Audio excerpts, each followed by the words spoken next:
नमस्कार, star SIP.in में आपका स्वागत है। जिन लोगों ने फ्लैट ऑलरेडी खरीद लिया है और ये कैलकुलेशन आपको इस बिहारी का कैलकुलेशन पता नहीं था, तो वो ये कैलकुलेशन देख के उस फ्लैट को बेच करके री इन्वेस्ट कर दीजिए।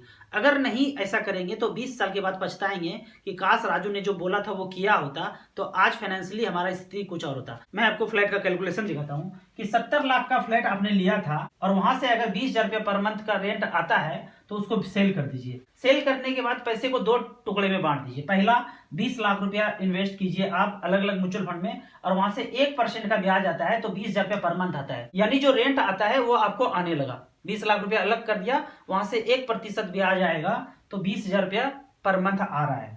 अब जो 50 लाख रुपया बचा वो अगर 15 साल तक इन्वेस्टेड है, 12% का रिटर्न जनरेट करे तो पैसा बनता है 2,73,00,000 रुपया। 13% के रेट से बनता है 3,12,00,000 रुपया। 14% के रेट से बनता है 3,56,00,000 रुपया और 15% के रेट से बनता है 4 करोड़ रुपया। ये पैसा 2.5 से लेके 4 करोड़ के बीच वेरी कर रहा है। उस 50 लाख के लिए जो आपने 70 में से 50 अलग रखा, वहां से आपका पैसा 2.5 से लेके 4 करोड़ तक बन रहा है और बाकी 20 लाख रुपया पैसा आप रख देंगे, जहां से 1% आप SWP कर सकते हैं। इस तरह का कैलकुलेशन करके आप फाइनेंशियल फ्रीडम को पा सकते हैं आज से 15-20 साल के बाद। और यदि ऐसा नहीं करेंगे तो आपको जिंदगी भर नौकरी करना पड़ेगा, आप कभी भी फाइनेंशियल फ्रीडम को नहीं पा सकते हैं। इस तरह के छोटे छोटे कैलकुलेशन को आपको जानना है तो मेरे नंबर 9929641265 पे मुझे व्हाट्सएप कर सकते हैं या फिर 4-5 ऑफिसर मिलकर गूगल मीट पे भी आप मुझसे मिल सकते हैं। Thank you so much.